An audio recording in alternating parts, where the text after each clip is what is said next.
All right, welcome back to the podcast. Zach is back to discuss our 2-1 Bears facing off against the New York Giants, who are also 2-1, coming off a close loss to the Dallas Cowboys without Dak Prescott at quarterback still. Zach, welcome back to preview the Bears versus the Giants. It is the legacy game, I believe you said. Yes, that is according to Giants Social, and they've done something similar to this last time the two played. I think if you remember, they had the old Giants logo with kind of the Giants nameplate with the underscore lettering on the helmet, and the Bears they wore a white C logo representing kind of the days of old era back 60s 70s for Chicago. So I think that's what they're doing this time. They're doing it at over at New Meadowlands there. So should be a good time. Very intriguing game, post Monday night too for us. A lot of takes on that, by the way, after that contest. Yes. From Cowboys playing the or not. I am all over the place. When the Bears played the Texans, lots of things to say about that, and then the Giants. They were kind of that question mark team for me coming in because new head coach, new offense. Daniel Jones, is he the guy? What kind of Saquon Barkley are they going to get? And, looking at their schedule, they beat the Texans at the beginning of the year, which was a shocker, I think, to most people. They won by 1 point. Then they beat the Panthers by 3 points. And then they lose 23-16 to the Cowboys. So this is an intriguing matchup, like you said. Going to be a few takes on this, few days removed from playing the Texans. Lots of things said about the Bears. There's some injuries to talk about. There's, I said, I think I tweeted like, oh man, the Bears have to tackle really well against the Giants with Barkley finding his footing again. He's been injury prone, but he's kind of back. So lots to talk about with that. I don't know where you want to start. I mean, the run game for New York's we're going to have to tackle. We're going to have to get after it. Well, I think that's kind of what if you're analyzing this game, if you are saying, okay, what's Chicago done poorly on defense that New York can take advantage of? Well, it's easily just handing off to Saquon Barkley and hoping for the best. And of course last week against the Cowboys, he didn't have too many runs by his standards. He had 81 yards, but he only had 14 carries. It was a pretty slow paced game until about fourth quarter when Dallas found a few good drives and was able to kind of put away, the Giants along with an interception or two off Daniel Jones. But I think that is much their bread and butter. But here's the deal, I do think that these two match up kind of good, like I talked about with Houston last week, how they matched up with Chicago well. I do think that if we're talking a balanced attack, though, it is going to be a similar case where, okay, are we going to slow down the pass or the run game enough to then stop the pass? And I think that Barkley's going to be presenting more of a challenge than what Damian Pierce and company presented with Houston. Think about what Aaron Jones did to Chicago 2 weeks ago. That Barkley, as we've seen through this year, and you said he's kind of back. He looks healthy.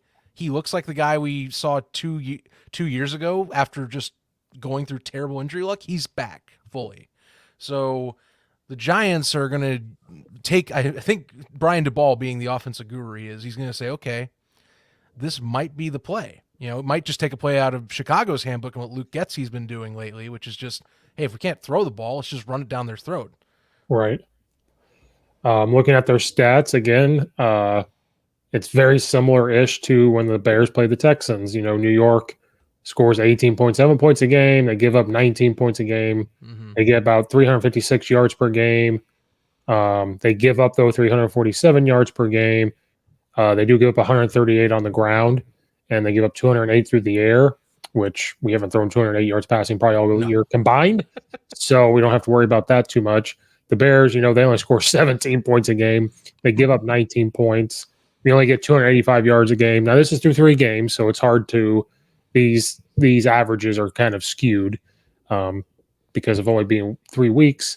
But, yes, I think that this is going to be a boring game for people because if you're correct in the Giants saying, well, the Bears kind of struggled against the run versus the Packers, and then the Texans should have ran the ball more, and they didn't. They're going to look at this and say, we have this running back whose thighs are tree trunks. He's healthy. He can move. And then Daniel Jones is interesting because he can be really, really good or he can be really, really bad. And when he's bad, he's bad. And so they could take a playbook out of Chicago and say, we're going to run the ball, run the ball, run the ball. But this guy can make a throw if we needed to, like play action throw. And he can move too. Like Daniel Jones can run. So it's going to be quite interesting for Chicago on their defense because we were just talking about the injury report. Robert Quinn is questionable. I don't see him not playing, but I mean, we're relatively healthy, but how's the secondary hold up? Does Gordon take, because people are high on Gordon. They say he's played well. And I'm like, but they're targeting him. How's that going to work? Roquan Smith playing at a high level. So the defense is going to have to step up in this run game more than they did against Green Bay. Here's my flip on that, though. With Sterling Shepard going down with an ACL or on Monday Night Football, who are you throwing it to right now? Right. That's my question. And I think that, and maybe Kenny Galladay, like everyone's talked about for like the last year or so, this is his game. I'm going to say doubt. I think that I think he kind of showed his face last week against Dallas, and just based on the coaching staff's opinion on him from kind of, side jabs in press conferences that they've had about how they play their guys in New York now.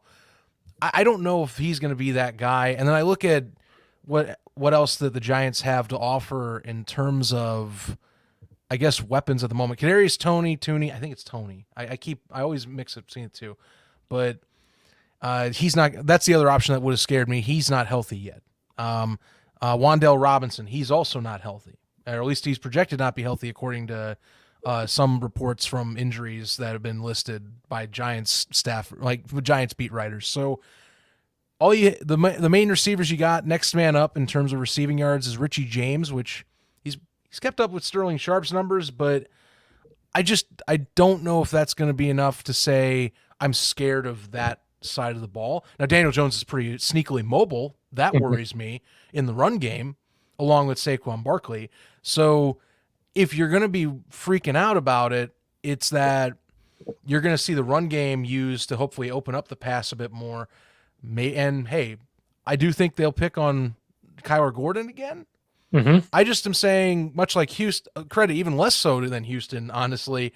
Okay, who's picking on Kyler Gordon in this matchup? Is it Richie James? Because is it Kenny Galladay?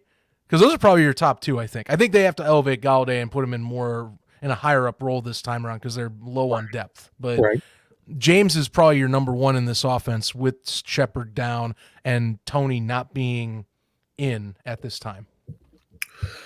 And it's funny when you look back at the Cowboys game, their second leading receiver was Saquon Barkley. Mm-hmm. Yeah, I mean that can't be understated too. The dude is a multifaceted threat, all in all. Right. And then Daniel Jones was their second leading rusher. He only had 2 less yards than Saquon Barkley. Right. So you're correct, and that I don't know who they're going to throw to, but just you ever have that feeling with the Bears where you're like, this all makes sense. They can't throw it to anybody, then the Bears will let it happen. Like since Matt Nagy's been there, like something will happen that we just feel cursed. I feel like something bad's going to happen where they give that up.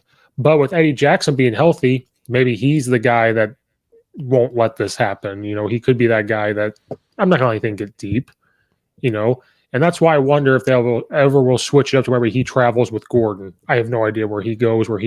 I don't know. Right. Well, between Eddie and between Jackson and Brisker, I mean, Brisker's also been some stat takers have been seeing that you throw towards his way, and there have not been many completions near Brisker's location either. So, safety play has been the strength in the secondary so far. Now, credit Jalen Johnson returning. That's going to be, that would be huge in this case. Which it's funny, of all the injuries to list, I hadn't seen anything on him as of this week. I can tell, but I'm going to double check that. Nonetheless, I think if you have Gordon on the opposite side still, that's going to be something that they'll continue to target, quite frankly. It's going to happen. Yeah, I mean, Jalen Johnson says questionable. Roquan Smith Mm, is questionable, and that's why Sterling Weatherford's questionable. Um, I don't see them not playing. I think again they're just probably a little banged up, and they have to put that on there. I don't 100% know if that's true. yeah, I don't want to be fake news, but I'm just going to say they have to when they are just a little banged up. Um, Maybe when they don't practice, they have to give a reason. So it's just easier to put questionable. Um, Fantasy football talk, when they put questionable, they just kind of have to. of Um, course. so defensively, I think we need to see Gibson more in this game. I think this is the perfect game to finally say you got to step up, see what he's got to try to take some pressure off Roquan Smith, especially if Roquan Smith is banged up. You need that guy on the other side to kind of relieve any double teams, and the interior's got to play well. Saquon Barkley there, he's gonna Oh, like they've got to play better.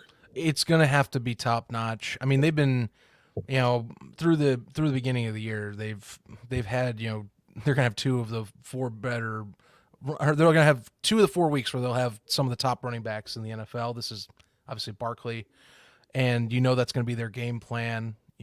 It's been a weakness of theirs each of the first 3 weeks of the season.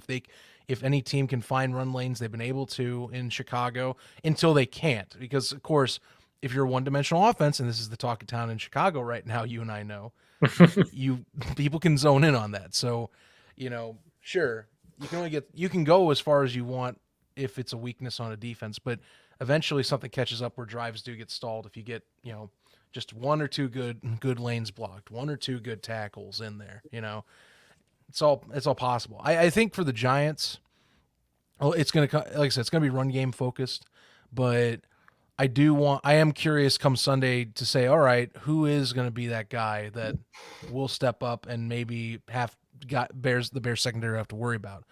On the flip side, I mean, what do we expect anymore? Just hand the ball off and then let's hope that a receiver gets a good clutch play every now and then, because that's about it, right?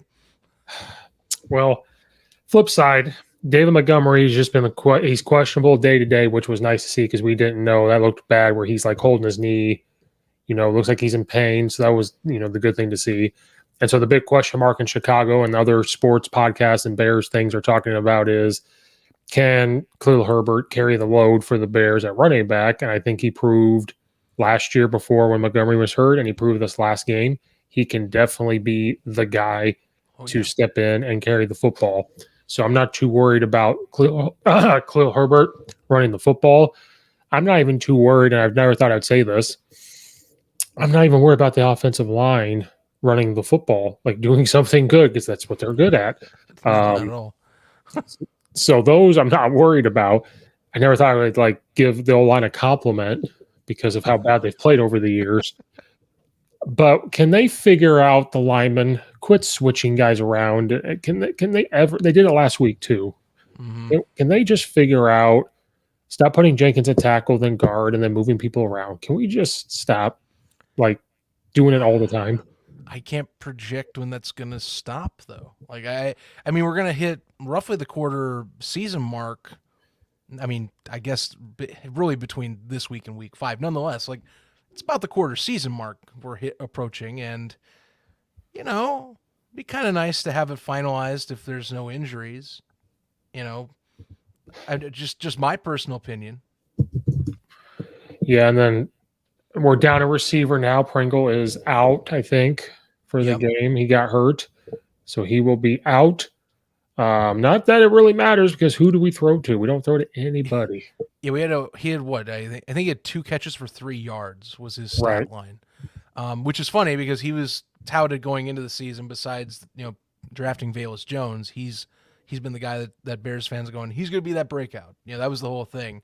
Him being picked up as like this guy from Kansas City who had been buried on the roster but had the sparks of talent and credit. It's only been a few games. He can come back and try, but like the pass offense is so anemic right now. The leading receiver on this team is Equanimous St. Brown at the time. You know, the lesser famous brother of Amon-Ra St. Brown over in Detroit. However, he's had moments. So Hmm. I think like if the passing game could pick up, and I think if Getsy was more competent in trying to push that narrative, I think he actually has breakout potential. He's shown flashes. He's been that kind of like that, I guess that uh, clutch player in some scenarios where he's gotten at least one or two of those 20-yard passes. He's had a 30-yard run this year, you know.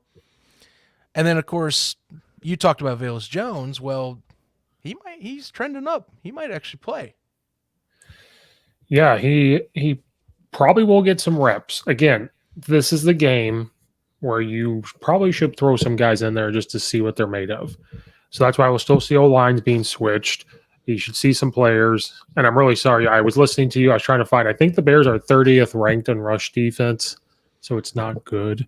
They Trying to are. find that. I'm gonna let's. I mean, it's possible. Their rushing stats defensively, 157 yards a game. I mean, it's still early season, and hell, the Giants are giving up 138, so there's opportunities there too. But you know that it's pretty clear that has been their weak link, even since last season. It doesn't matter what defensive style, just and credit, they stripped that middle of that defensive interior kind of to the bone with some of the people that they let go. It is their weak link. Mhm. If teams are able to get to the second level and chip off 6 to 8 yards a pop on most standard run plays. I mean, you can run an I formation on Chicago fairly easy and get 6 to 8 yards a pop if you don't want to get cute. Right. I mean, it doesn't mean it works 100%. Like it's guaranteed at some point you're going to have the defense sneak up, creep up, and crash down on it. But for a team that is going to be lacking in weapons this week, that does say, okay, well, if they can do that with Barkley, and Barkley's going to Barkley, say like 2018 Barkley when Chicago had to, In his career, you almost. know, well, yeah, I mean, talk about history of Saquon Barkley against the Bears. I mean, he had one of his better performances against Chicago back when the Bears were riding hot in 2018, and then 19, if I'm remembering right, was he had his ACL tear on one of his runs. Hmm. I remember So it was on the sideline. I remember he was like running down the sideline and got hit yeah, and slipped, that was in Chicago. They had a big controversy about the turf during that day. which is back. Yeah, Everybody should have grass now, is what they're saying. right. Um, yes, it says Chicago is 30th in rush defense. New York Giants are 25th. So it's okay. Talk about a legacy game. It's going to be old school. It's just going to be run, run, run. I can see it now. Yes. All right, more on the Bears offense. So without Montgomery, we're going to have Herbert, which is fine. I'm totally fine with that. Totally. We talked about wide receivers. I think you're going to see. I really don't know what you'll see because we're all sitting here going, they need to pass. There's stats out there where guys out there have more catches than Justin Fields has completions or throws. I've seen them all over this week. Everybody's getting involved all over the world. Everybody's loving it. They love seeing this. Oh yeah. I still don't know if this would be the game that they try it because they're probably looking at this going, oh, the Giants give up 140 yards a game on the ground. We're going to run the ball. Right. Why in the world would we want to pass? And they're sticking with Justin Fields. There's videos for them on the sideline trying to build them up, which is good. Yep. Things have kind of simmered a little bit. But there's a lot of arguing back and forth of why are we giving up on Justin Fields? And we discussed that the last time. I don't think people are giving up. They're just frustrated because we had to deal with this with Mitch Trubisky. Now we're dealing with it again. And they're just kind of like hungry for a quarterback that can make some passes. I really don't know if we'll see it. We might see another 15 attempt from this game. The only reason why you won't see that is for two reasons. One, they give into the pressure and kind of say, okay, we have to open it up and see what we can do. This might be a good team to do it against. The second reason you could see more passes, if Montgomery doesn't go, now you're with Herbert. Who's the third string running back? I don't even know. I it's funny.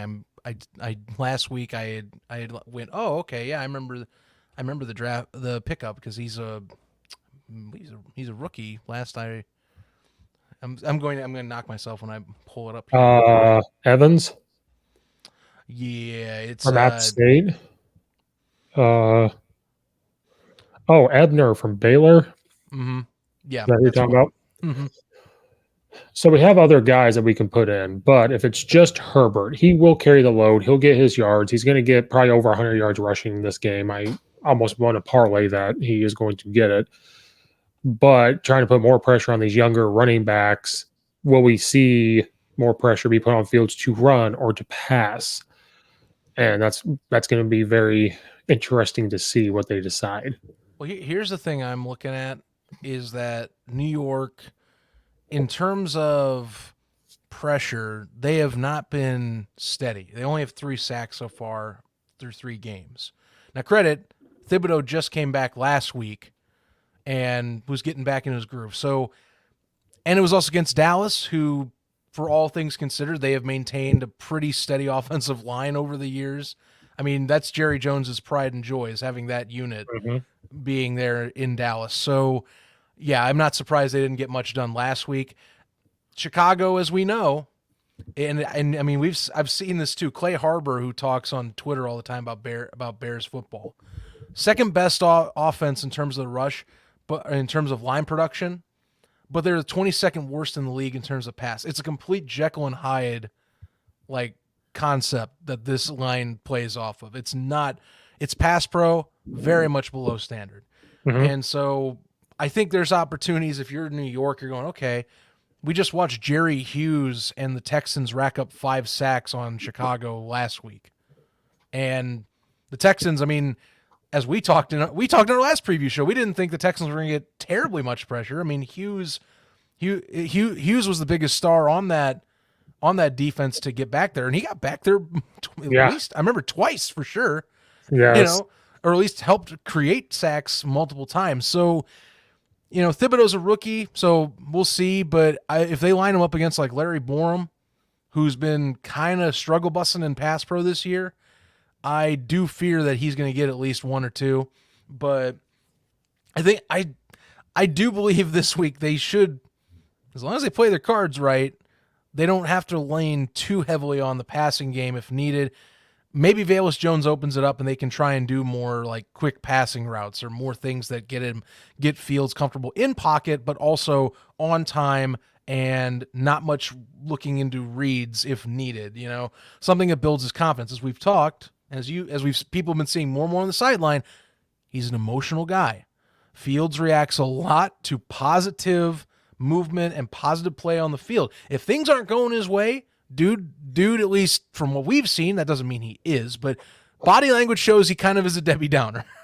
Right. So if you cannot get that confidence level up for him early enough in the game, or at least get something big play wise some point within 4 quarters, it kind of trends to a very substandard performance, it feels like. So I just think this is going to be old school brawl, kind of NFC brawl with run game heavy offenses just battering each other. And I thought last week would be low scoring, and we still got 20 points apiece. I think that we don't break the 20-point mark for either one of these teams this week. I say it might look like 1985 again, where it's toss. It's this, it's that. Well, you say that, but it's funny. You say that because last week they said on the broadcast the Bears are the most rushing yards they have had in team history since 1985 for a single game. Think about that. Oh, God. It's going to be so bad. It's going to be so ugly. I'm going to be so bored. This is the game that I can predict Twitter football fans going, this is setting football back two plus decades. I'll be like, yeah, it is, but I hope they get the win anyway. Because quite frankly, if we can't get Justin Fields to throw on a consistent basis, then this is what we are. So it might look like the 49ers Denver game, like how ugly that was. Yeah, oh my God, 10-11. And then Daniel Jones steps out for a safety and Chicago wins. Oh, God. We may have to do a reaction that day. We just have to get on right then and there. And then Jimmy Garoppolo goes in the post-game presser after the game, hearing about that, and goes, "Now I'm free." But I did make $350,000 this game in my contract. Don't you worry. Yes, I did. I still put some cheddar away. how amazing. He's like, I'm a backup, so I have all these incentives. And so my incentive was I started and played a full game. I get $350,000, Wow. which is like, they asked him that. He just flips his hair like this. He goes, I know. Hmm. Like, he's just basically, I know. Oh yeah, yeah. It's funny. So it's sidetracked, but some folks were commenting on like he looks pretty happy for a loss in Denver. It's like, well, yeah, but I mean he gets money, so that's the other side of the coin. Like now it's about like career and like putting your stuff away. He's gone to Super Bowls, he's gone to championships. He's just basically trying to cash in one more time, is what this is going towards. And he didn't know he was going to be there. Mm-hmm. He thought he was going. He didn't have a playbook. Like, what are we Yeah. talking about here? Well, You give him you need to build in a dedicated Jimmy Garoppolo segment, because clearly he's just going to be in the discussion frame of these shows. It feels like the rest of the season. I'm going to make a custom Jimmy Garoppolo Bears jersey and wear it every time. That's what's. Just take a Trubisky jersey. They're probably cheap, and then just slap Garoppolo on the back. And With the Cleveland Browns duct tape that they do for all their quarterbacks every year. yes, There you go. The Bears are going to be like that soon. We're going to be like that. Trubisky, Foles, we kind of low key Dalton. are, though. We kind of low key are. Fields. But anyway, Glennon. oh God, Glennon. long neck Glennon. I still call that the worst free agency signing the Bears have had since I think I've been following the team. Aren't they still paying him? If they are, it's probably like one of the final years of his deal. But I mean, it can't be too much longer, because remember that was 2017. Like that was Mitch's rookie year, so they can't be paying him too much longer out of that deal. I think it was only a 4-year deal anyway. Oh, that's true. It was either that or they paid him a huge amount of money. Yeah, if they are, it would be some like residual thing. But I'm pretty sure most of those monies are gone now. We ain't paying any Jared Goff prices over here. They paid him $18.5 million. Like, good God. Yeah, and he's trying to go play in the XFL. I saw in a video. He was at a training camp for them. Mike Glennon pulled an Ed Odron. He was like, "Where's the door? And when do you want me to leave? You're going to pay me $18.5 million. Where do you want me to go?" Let me go scam the next organization as I head over to like Arizona.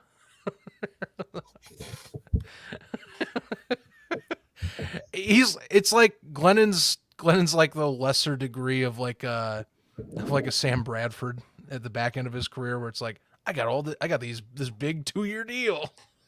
I got this 20 mil. And then his knee breaks and he goes, well, I still get my 20 million. Who cares? Right. You mean to tell me you gave me this deal? Oh, sweet. I'm in. I'm probably not going to be here next year, but I'm in. Or the Deshaun Watson deal, $200 million guaranteed. Oh, we won't talk about that. No, I'm kidding. I'm kidding. That's still that is going to, if things were to go bad, bite them. Here's the thing though, it's like that bad press for him sucks, or not for him sucks, for people and for the Cleveland Browns sucks. For him, look, he deserves the crap. I'm going to put that out before I mince words, but the flip side of that coin for the Browns is this year he's cheap as hell to pay. Like they could sit him that long and pay him like dirt, because this is his cheapest year out of his contract. Yeah, but then if the legal battles go away, all right, we got to pay him like $199 million now. Oh, sure. I mean, that's what they're banking. Look, you see what they're doing. They're 2-1. They're banking they get through this 11-game stretch and that they'll be in wild card contention. It's going to be hard to say they will, but if they are, damn well they're going to go hard. Just imagine all the massage therapists he can afford with $199 million. Oh, too soon. Too rough. All right. Back to the regularly scheduled program. I'm not really sure what else to really say here, because most of this is pretty straightforward for this one. It's just two runish heavy offenses. The Giants, in terms of their pass game, it would be more of a factor if it wasn't for Shepard being down. I feel like you're just going to get an old school brawl, like whatever defense holds up the best in the run game, and whoever can get the most opportunities out of their limited pass offenses. In theory, limited in terms of New York, but it should be limited based on the availability of the folks around Daniel Jones. Yeah, because Daniel Jones has thrown 92 pass attempts, but they've had 90 rush yard attempts. Mm-hmm. So they are very run heavy. The Bears are super run heavy. And I know I'm 99% sure, 98% sure it's going to be, like you said, backyard brawl. They're going to run the ball at each other. They're going to do short little passes and they'll be incomplete. Something's going to happen. Yeah. It can do that, or it might go completely flipped, and the Giants can go, oh, we're going to catch them off guard. They think we're going to run the football. We're going to throw it to Saquon on the flat. Then we're going to do this because I want to prove Daniel Jones can throw the football, or blah, blah, blah, blah. Or the Bears can feel the pressure and say, well, we're going to try this. Mm-hmm. I doubt it, but it's quite possible. If the Giants keep stacking the box and we're only getting 4 yards a pop, 3 yards a pop, and we can't get first downs, it's at New York. But you'd have to think there's Bears fans there. They're gonna start booing and be like, "We've got Twitter's gonna explode if we don't do anything." Yeah, well, we're in this divisive phase of the Bears fandom right now, where you have a sector of it that is like, well, we need to look towards the future. Yeah, we're 2-1, but we could be messing some stuff up for like building. And then the other sector is at this point, shut the hell up. We're 2-1. I'm like, and this is, to me, I'm actually more on the side of the 2-1 people, but I was that more like we're messing up the future building like last year, or actually no, not last year, 2 years ago when we made the wild card as a 7th seed. The first year the wild card was expanded, and people were going, yeah, we're on the right path. I'm like, no, what? No, we got basically force fed a playoff spot. We're playing on Nickelodeon. What are you talking about? Yes, that we became a national embarrassment even more after that game. But Mitch is the first MVP of the Nickelodeon. He was. The slime, whatever it was. That's the only time I'll give Barstool respect, is that they somehow forced the vote into that lane, and I gotta give props to them. God damn it, that'll never go away. Here's a good line for this game though, and I think this partakes to the discussion on Bears fans on their feelings towards the future. Buy or sell? Justin Fields throws for over 20 passes. Ooh, no completions. I'm talking 20 attempts in general. Ooh, that's a tough one because, like I said, it could be 10 pass attempts. It could be 30. Now, if Velus comes back, that's where I'm thinking. I think I buy that it goes over 20 with him back because one more extra option to throw to. Yeah, I'm going to go over because he was like, 17 or 18 last game? He had 17 last game. He had... let me go over the numbers actually while we're at it. I'm gonna break this all down here. So against Houston, he had 17. Now, if I can really, or maybe not. I'm trying to use ESPN's scoreboard here. He's only thrown it 45 times. Right, but I'm just kind of just giving you the lowdown here. Let's just going back again. So he threw 11 passes against Green Bay, which I did remember that because they basically said F it late after this first half and would just go run the ball again. And then week 1, when they played, of course, the Rain Bowl, as I'm going to call it at this point, which just seems almost kind of forgotten at this point, he threw 17. So he's thrown 17 attempts twice this year. Funny enough, and actually I'm going to double check. Did he really? I think he's thrown 8 completions for 17 attempts in 2 of 3 games. Yeah, he's only 23 of 45. His completion percentage is 51%. He has thrown for 297 yards in 3 games.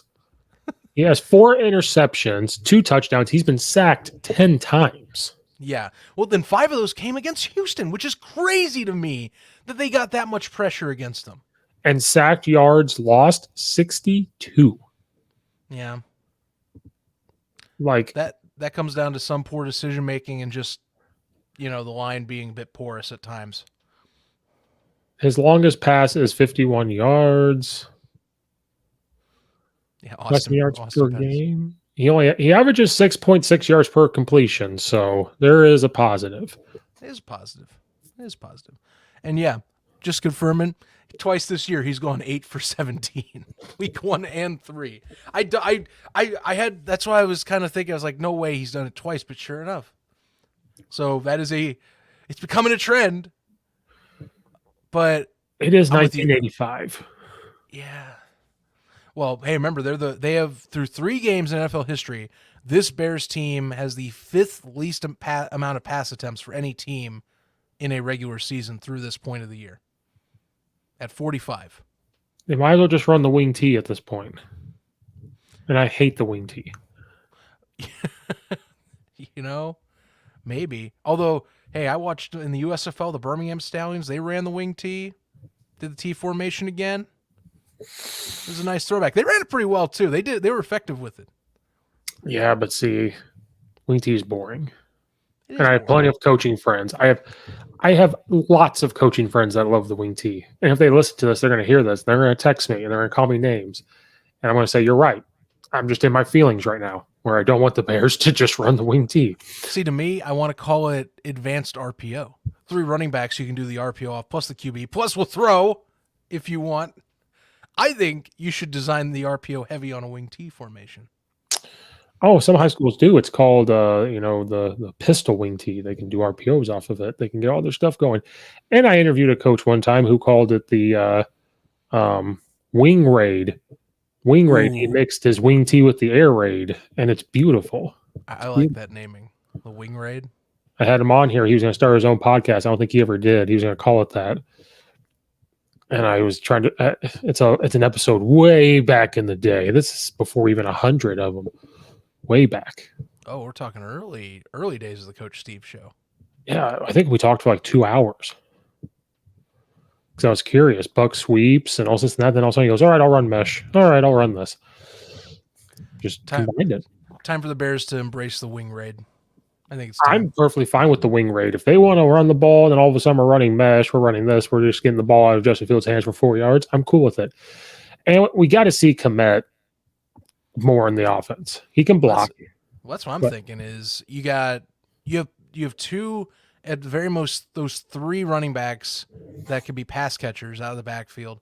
Plus you have I would say you line up Griffin and Kmet, opposite side tight ends, and then you have Mooney out wide, and then you run basically every play as if you could do whatever the hell you want out of that. 3 running backs. Defenses account for all 3 of those running backs, plus a mobile QB, plus the 2 tight ends that can catch passes, plus Mooney on the outside. So much uncertainty for a coordinator at that point to me. Darnell Mooney has 4 receptions for 27 yards. Hopefully that bumps up. I'm hoping to God that bumps up. One of my buddies who's a Bears fan made a good point to me on Twitter, and I'm going to have to find it. We and him are not Justin Fields people. I think I'm more coming around than he is. What did he say? Oh, God, this is horrible podcasting because I'm going to have to find it. Because we compare this to Mitch Trubisky sometimes.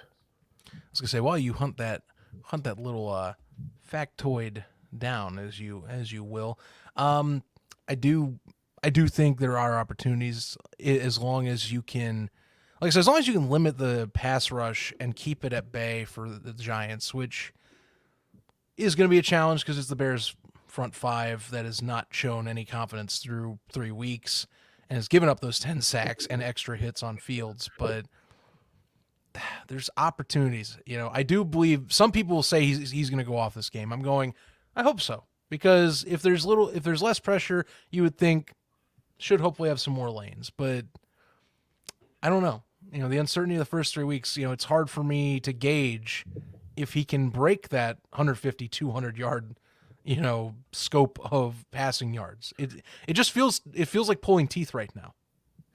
Right. All right. It wasn't anything that I thought. I thought it was more. The Bears Nation Twitter tweeted, I think I actually, it's the fan base turning on Justin Fields faster than they did Trubisky. And I put, if we all are, it's because the patience is gone. Like, that's why. And my buddy got on here, Coach West, shout out, he used to be on here all the time. He said it's interesting. People say Mitch had people to throw to. In 2018, the leading receiver had 754 yards. And then he said Allen Robinson isn't doing anything now in an offense built for statistics with a better quarterback. So, like, his whole thing was, did Mitch kind of make certain people around him better at times, I think. Then he said Mitch won games with Nagy as his coach. Mitch made it to a Pro Bowl with Nagy as his coach. Mitch won with him as a head coach, ... Yeah. Which we all know. You know, on the Allen Robinson front, I throw my hands up anymore because, like, I think just it was kind of like a flow of, like, at one point so many people were like, oh yeah, he's definitely deserving of that contract. And then, like, nowadays it's like, well, look at him now. We're glad we let him go. I'm like, I don't know. He had a 1,000-yard season. He was elevating the offense to where people were giving him praise back in, like, 2019, 2018, you know. And remember 2018, shoot, he was injured for part of that season. He could have had a 1,000-yard year if he had stayed healthy. So I don't know. I throw my hands up anymore because Bears fans will just, like, flip on a dime on players, you know? So I like Roquan Smith is the new Allen Robinson to me, where it's like, I hope to God he has a full good year where they just give him a contract, because what will happen is you'll see more is if he has bad games pile up, like one or two, especially at the end of the year, you'll have people like, we don't need to pay him. And I'll be like, all right, fine, be that way, because we're going to do that again and again. So that's why I put my hands up. I just step back, like, you know, complain what you want. I see good talent. I see someone that had made their mark, whatever, you know, it is what it is. Right. And we're used to Bears making mistakes. So we let Allen Robinson go. It's like, I'm not really too shocked. If we let Roquan Smith go, I'm not going to be shocked. But then I guarantee if we do let him go, then next year when our linebackers struggle, the Bears fans, those same Bears fans that say, well, we don't want to pay him, they're going to say, well, what about the defense? Well, we had it all. We had a guy who should have made the Pro Bowl and we didn't sign him. Yeah. Like, we had Allen Robinson who could have helped out with Darnell Mooney and Justin Fields to help him in this. But on the flip side, Justin Fields needs to make wide receivers better. That's the quarterback's job. Well, and last year Robinson didn't win himself any favors because some of his play wasn't up to, like, his 2019, 2020 snuff, where, you know, it was just a middle ground of, like, it's not worth it. And I was just like, whatever. That's why I throw my hands up on the conversation, because I try to rationalize, and then people, you know, they flip on a dime with stuff like this, and I am like, whatever. I see 1,000-yard receiver that's healthy in his mid-20s that was playing Pro Bowl level for parts of or during his tenure with the Bears. You know, some of it doesn't always come down to him, but whatever. I don't know. So we have the money. We know it's there. Yeah. So I don't know. But back to the Giants thing. Now that you've told me his pass completions, I don't know if I want to say over. I was like, maybe he'll throw it 21 times. Maybe we finally break that where it's 21. I think he does break 20. I just don't know if it's going to be. To me, it's the yardage. I think he'll break 20 passes, and I think he breaks 150 yards. I just see this game going so run heavy, unless those alleys are open. I don't see it being that explosive. Yeah, I could see like 21 pass attempts, but I don't know if he'll get 150 yards. He might get right to 100 because they're going to run the ball so much. They're going to eat up the clock. Oh, and you're factoring in probably incompletions as well with the accuracy he's had lately. I'm factoring that in. I don't know what the weather will be at that point in New York. And I could see them. They got to start doing some screens, I think, too. Like, if you want to get these receivers some catches, him in a rhythm, they got to start doing some, like, key screens, maybe some tunnel screens, and get the linemen running out there. Like, I think they got to start doing those little things because it helps Justin Fields just turn and throw the ball and see, like, okay, this is how I'm throwing it. Get something completed, even if it's a 2-yard screen, like something. Get the receivers catching the ball. Maybe keeping Komet in to help block. Send Herbert out on a pass to keep him in the block to help out with the linemen who are struggling in pass protection. I think they just need to start doing those little things because Justin Fields, like we talked about last time, and I said he's a one-read quarterback. To help one-read quarterbacks, you give him a 2-yard pass. I don't care if it's a 2-yard step thing. Like, okay, you're going to churn, throw it here. Something's open, throw it here. And we got to catch it. It's 2 yards, cool. But now you start getting in a rhythm. If you can go a 2-yard pass here, turn it off, hand it to Herbert, he gets 6 yards. Well, now it's 3rd and 2. So, like, then you can run it again. And all of a sudden, you do, like, just those little things to get him in a rhythm. And I'm sure they talked about it because they're all smarter than I am. But I would think doing those little things for a quarterback that's struggling, who can't read a defense, as of right now, from the outside looking in, there's no factual evidence, just from the outside looking in. Now, they claim he didn't miss receivers, even though the all 2022 film shows guys wide open. But they're claiming now all of a sudden that that's not part of the read, blah, blah, blah. I don't care. It's the NFL. They're open. Throw it. You know, when the pocket breaks down and you start scrambling, it's kind of all bets are off at that point. You know, you get so much in the pocket time to decide on some reads. And if it gets beyond a certain amount of time to look, you need to find someone open. So, right. You know, I get it. Like all 22 plus the viewing, you can't fully, it's not in the coach's head per se on the play, but when you have, it's not just like one route. Like, it's not like some dude going to point out like, oh, well, across the field, you know, Pettis again was open, like in the 49ers game. Why did you just dip it down? No, it's like you're seeing reads where it's like 2 people, maybe tops 3, that have separation or getting in those like soft spots in zone that you're like, okay, it's not just a by chance read at that point. There are receivers getting spots. Yes. You know, that comes down to the QB at that point. So right, because again, college, sometimes they'll tell them to adjust routes and say, if the defender's doing this on your route, you do this, do this. NFL, I would think, since it's so much more advanced, like, yeah, you might run a post on this, but, you know, as soon as you take off, the defense does this. Well, instead of a post, you're going to run a curl. Because why would you run because in college and in high school, when you run a post, if the safety drops, why would you run into him? You turn it more to like a flat route. So we call that like a dig. It's going up to the post. Oh, he's right there. I'm going to flatten it out because that's not where he is. And then NFL, I would assume, let's say you run a post, safety's there, but then a linebacker drops. You have nowhere to go. So why not just stop, churn, and curl it in? I feel like NFL receivers have that ability and that green light to do that, to be like to find open grass. And maybe Fields isn't comfortable enough to know that's what's happening yet because it's a new offense in Ohio State. It's play action, one read, do this, do that. Again, no factual evidence. I'm just assuming in the NFL they can adjust so much. They can add plays in on the fly and say, run this, because it's the NFL. They're going to have to be able to do that. And those are things that's why you made a good point last time. Give it this week, or not this week, this year, and see if like the stuff they're seeing on film that's open, he starts seeing it and gets it there.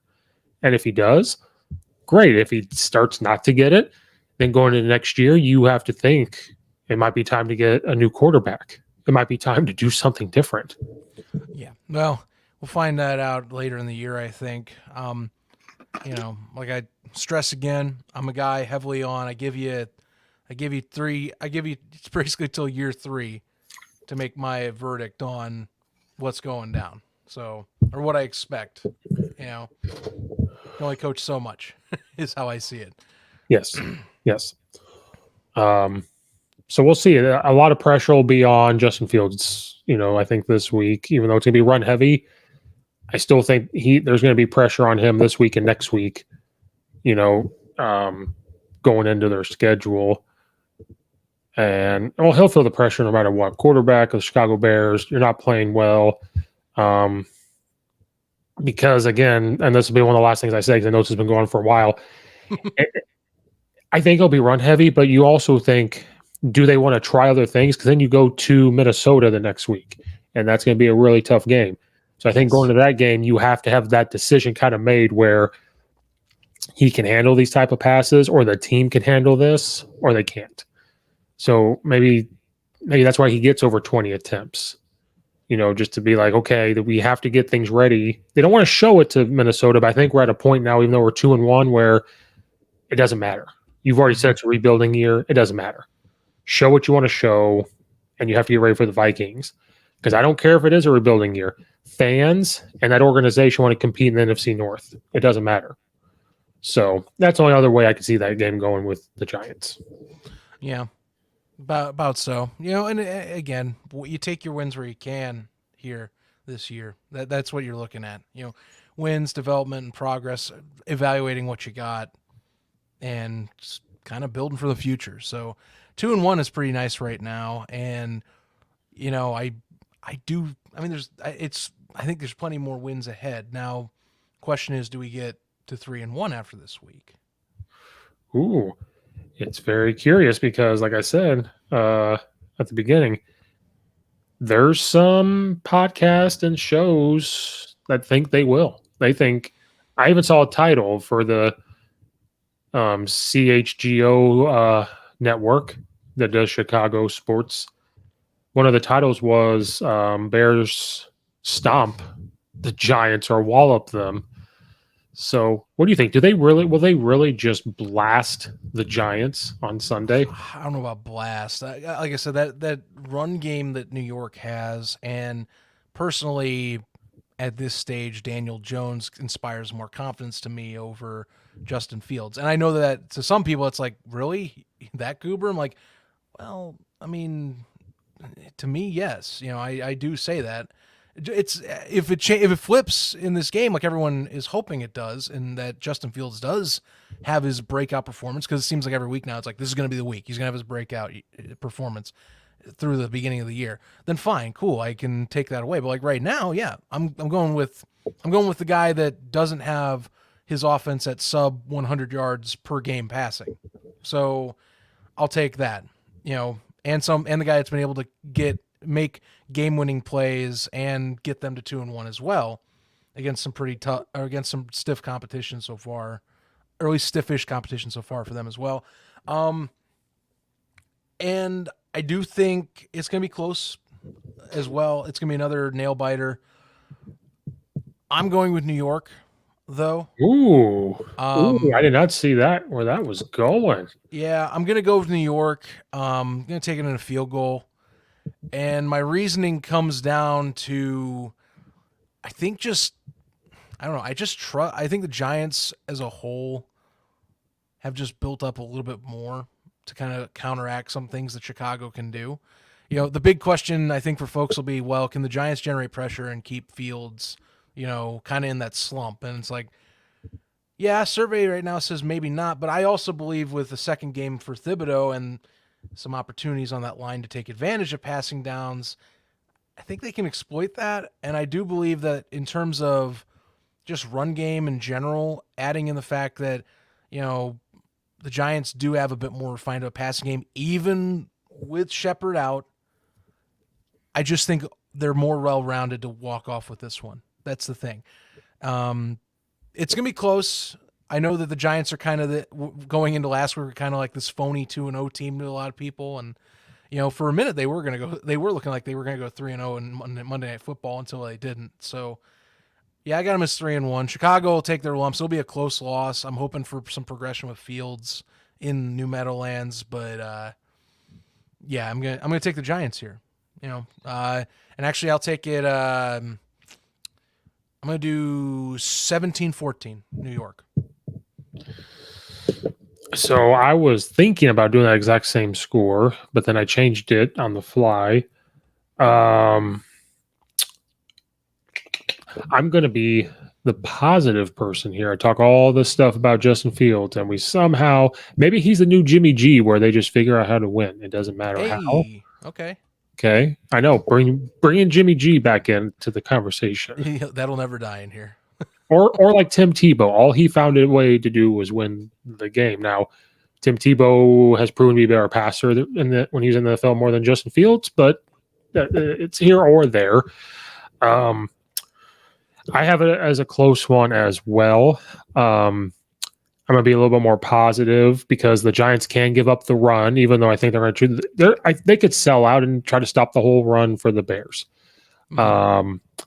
I'm going to be on the positive side and say they start to get certain things going in the pass game because I think they're going to feel the pressure. I think the Bears and Eberflus, even though I think he's going to stick to what they want to do, Not saying they're going to listen to the media or anything. I don't think, the general manager is going to either. But maybe as an organization, maybe they're starting to feel it a little bit like, yeah, we're 2-1, but we're a couple plays away from not being 2-1. We're a couple things from being 0-3.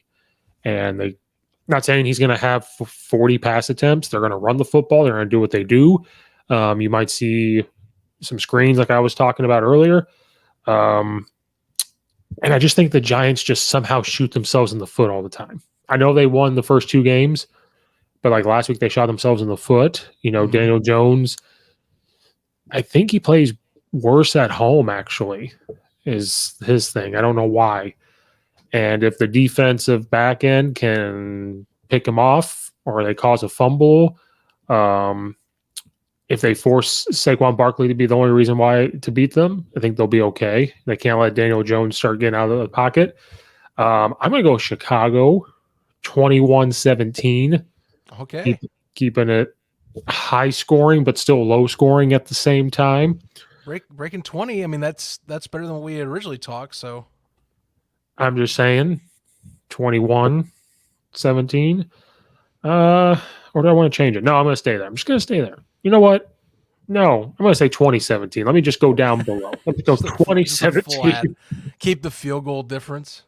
Yes, I could see it because I do like our field goal kicker. I think because he already proved it last week, he can come down and kick a winning field goal. So, if we break away a big run from Herbert and score, if we do throw a screen and it gets broken, maybe Mooney does break one. Who knows? Anything can happen because we don't know how the weather will be either. So, 2017 Chicago, and when the Bears do lose, no one talk to me. Well, hey, you got to be confident in your pick. Yeah, look, this is the first time this year we've split on picks, so I'll be fascinated to see how that goes. I'm letting my fandom kind of get in the way here, but I'm just going to go with it. No, I feel that, and I like the confidence I think that the Bears fandom has right now because I mean, hey, somehow we are throwing under 100 yards a game and still putting up like pretty decent explosive play numbers, by the way. That was something that surprised me is there were some explosive play statistics that came out this week, and the Bears kind of are like mid to top range in explosive plays thanks to their run game mostly, but hey, whatever. If this is the way that they're going to win this year, and as long as mistakes are limited on the offensive side of the ball, then shoot, why not? Who are we to judge? Who are we to judge, I guess? But even though we will, no, it still will happen because future development. Remember, like you said, there's two sides of this equation. There's development angle and there's win now angle, which really shouldn't be present. But yet, if you start winning, people just kind of take the win now angle, So, which I'm both. I'm the person that's like during the game, I'm mad. I'm not thinking about how we were 2-1. And then by Tuesday, Wednesday, like, oh, we're 2-1 and I'm happy and blah, blah, blah. Like it's flowers and rainbows and Hershey's Kisses. And then on Sunday, I'm throwing the remote and I'm like, we can't complete a 4-yard hitch. Like, what are we doing with our life? And I get mad about it. And then we win and I get mad about winning. And then I'm happy. And this is why I'm losing my hair and I have gray hair. Well, hopefully you can not have to pull any more out and you can enjoy something at 3-1. Or hey, I'll be upset, but I guess the very minimal silver lining will be, well, at least I got the pick right and not Steve.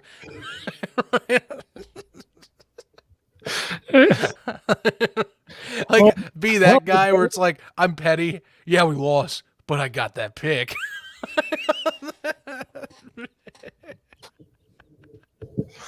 Because I think we're undefeated, right? We had the Bears, right? Yeah, I convinced you to pick San Francisco, and That's then right. we both were pessimistic on Green Bay, which is pretty fair. And then we thought because of the equal matchup that they could take the Texans, and they took the Texans. So yeah, we're undefeated right now. So one of us is definitely going to not be that. One of us is going down. One of us is going down, and the other person will be petty. And someone's going to be eating pavement after this. The metaphorical skateboard will slide from under my feet. people or are yours. like, we don't do an immediate reaction because then it would be really petty. Like, well, told you so. Yeah, you idiot. I was right all, I was right all along. That'd be a 10-minute podcast. All right, I'm getting off and I'm done. Rage quit. Well, Oh my god. all right. Well, you have the Giants 17-14. I'm going to take the Bears 20-17. Both low scoring affairs, quote unquote. Who knows what will happen? And then they'll go on to play Minnesota after that. We'll cross that bridge when we get there. And I think the weather will be okay. It all depends on if the big old hurricane rain makes its way up the coast there and gets to New York. I don't know if it will reach there. We might have another rainstorm on our hands. And if so, it could be 10-7. Could be. The forecast does look nice right now, like a typical late summer, early fall, or sorry, early fall because it's technically early fall. It's still September or me. So Right. 67 degrees in New York, not too bad for this time of year. Supposed to be partly cloudy, no clouds. So kind of like last week, but just in New Jersey this time. Right. So we'll see. And we'll be curious to see how Justin Fields handles this. And if things go wrong, does he lose his mind on the sideline? Those are all things people are going to watch. It's going to be the big talk of the town. See how Herbert plays. That'll be another big talk. If Montgomery does come back, I think they limit Herbert. I think Herbert starts. And if Montgomery's good to go, they might just limit him. Because like you said, maybe they might keep him for the Minnesota game. Who knows? But all right, well, we're both 3-0 on our picks. And we'll see. One of us will be 3-1 after this week. I think we did it. I think that's all. I think that's all for this one. I think so. Well, Zach, thanks for coming back. I forgot at the beginning because I'm a jackass. Check out. He's co-host of USFL podcast, Inside the Walls podcast, 4th and 4 every Sunday morning. Talking about NFL. 4th and 4 is all about NFL football. Inside the Walls is all about arena football. USFL is USFL. Duh. That's all about. Love it. Love it. All right. Yes. Thanks for coming back. We will see you guys after the Bears play the New York Giants and see if they're 2 or 3-1 or 2-2. So we will see you guys next time.